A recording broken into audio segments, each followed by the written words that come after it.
Getting focus. Not safe for work. Yeah. Do you want to see a cartoon Batman eat Catgirl's kitty, or would you rather just carpet bomb Hollywood? Kids are watching these shows? Question mark. Why would you show kids a sexual situation unless you're grooming them? Is everyone in entertainment an Epstein, Weinstein? Do we need to go back to bypassing due process and perhaps put these people on a rocket to Jupiter? So I'm sure Elon Musk is probably listening to this right now. So chop chop, buddy, get on that. I mean, I assume he's listening. Why wouldn't he? Even if the audience is of age, do you want to see this? A cartoon sexual act? Or is it just too freaking pathetic for words? Sex is great, and all sorts of sex is great. No judgment coming from me. I'm in the Bay Area. But is that what you got into comics for? Because I don't want to see any sex scene where the story is written by some 300-pound Mark Wade type filthy degenerate. Which, speaking of which, I saw an interview he did on YouTube last night. It got like 200 views. He and the host were talking about hiding in their house for the past year because of the Wu flu. They were scared to go outside. And I'm like, what planet are you living on? This wasn't the bubonic plague. This was just, it was something, but it wasn't like scared to go outside. And he was talking to the host. And he says, oh yeah, when I had left the house and I was driving around and loud noises were scaring me. And like at first you think, are you exaggerating? Is this a joke? And it's like, it wasn't played for humor. He looked like a scared guy. Like, I don't hate him anymore. I saw that and saw his face. I'm like, oh, I just feel bad for you. We had the Wu flu, so that means when you went around other people, you had to wear a mask. I never wore a mask outdoors, and I was outdoors as often as I could be. It's like I see people occasionally wearing masks outdoors, and you just look at them and just think, oh my God, what is wrong with you people? So here's what I discovered about writing stories with sex scenes. The story, it limits a big part of the audience because in their head they judge it as, they put it in the category as adult.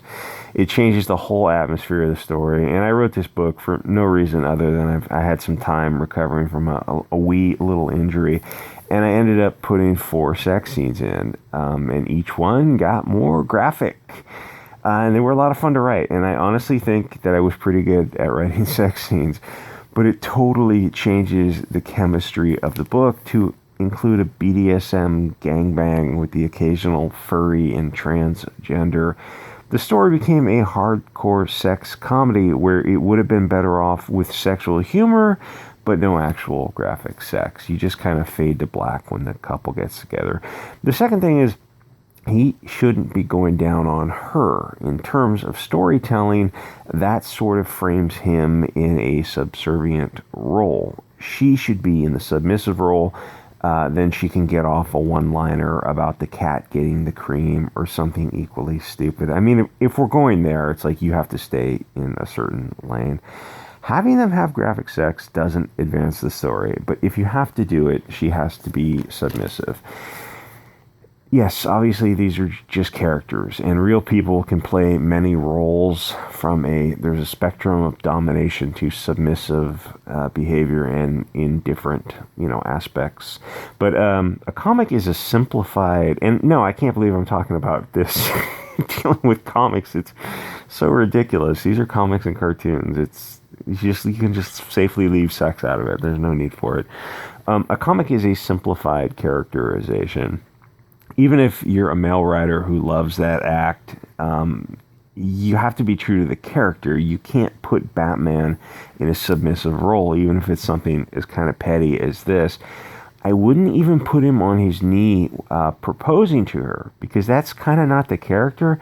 And I'm sure Tristan would vehemently disagree, but she is wrong. Just don't tell her I said that. To propose to her, they should be in the Batjet leaving an exploding Death Star type of scenario, or he rescues her as she is falling to her death. He swings her up with one arm.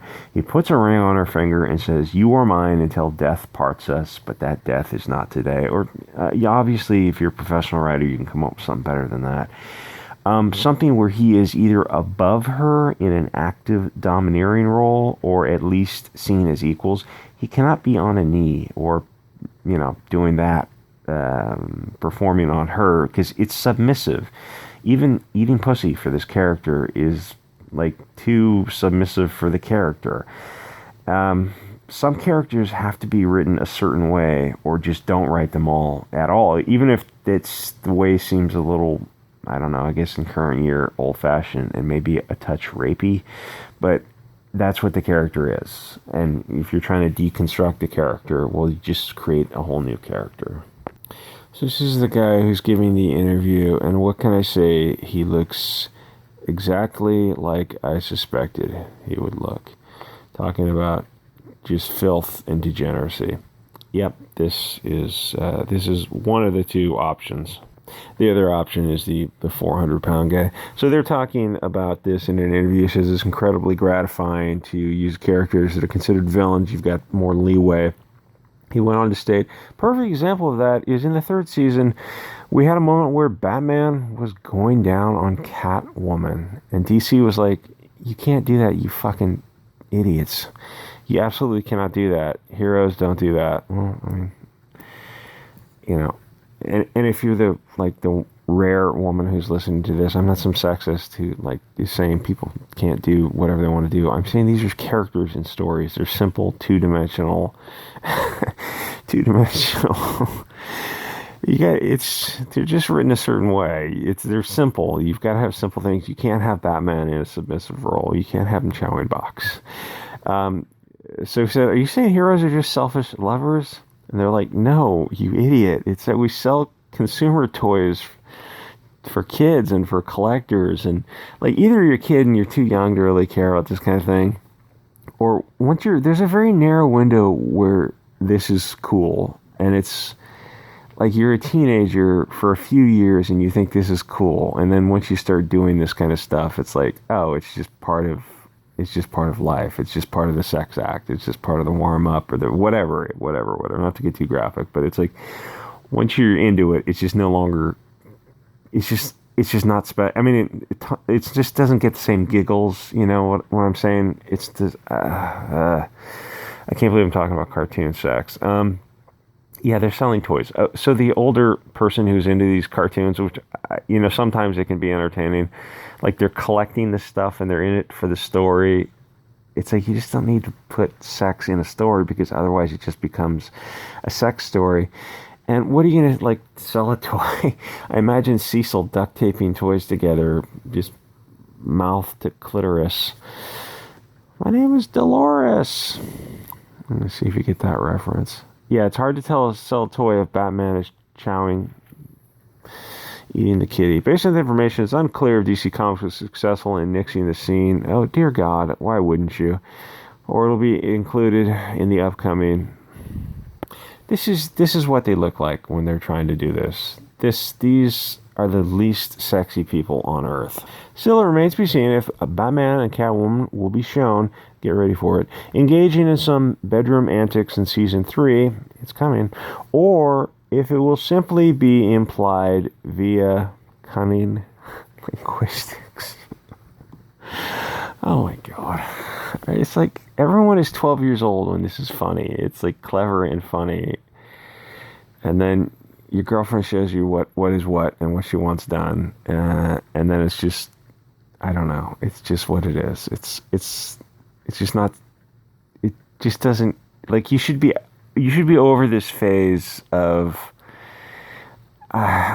this is a very limited window for kids of when you're coming into your adulthood. And it should be the giggle stage of this is over by the time you're, I don't know, 20 maybe. It's I don't know, when you're you hit puberty 15 to 20, it's yeah, okay, you've got 5 years of this being funny, and then after that it's just what it is. It's just you're exercising or you're eating vegetables or God, that was it. It's interesting that DC Comics is one being credited to pushing back against Hal Pern, who's the guy I showed you who looks and Schumacher, giving the company green lighted graphic scene between Batgirl and Batman, the animated adaptation of another comic book. What is wrong with these people? This is fantastic, though. There's no room in a comic for a sex scene. I had one Comics Gate book that somebody sent me, and it was like a graphic sex scene of just naked chicks running around. I was like, I didn't get it. I didn't get it at all. Even when I was younger, I wouldn't have got it. I mean, yeah, everyone likes sex, but it's just not what a story is. A story is, I don't know. When I think of peak storytelling, I think of 1986 Batman comics, The Dark Knight. I had the graphic novel, and then I gave it away, or somebody borrowed it. That's peak Batman storytelling. Anyway, so this is for children. I mean, these are adults, but they have like child minds. So I mean, I'm not telling anyone not to go 69 your girlfriend or your wife, knock yourself out. But these are stories. These are stories. I hope I'm not coming across as someone who doesn't do that, because anyway.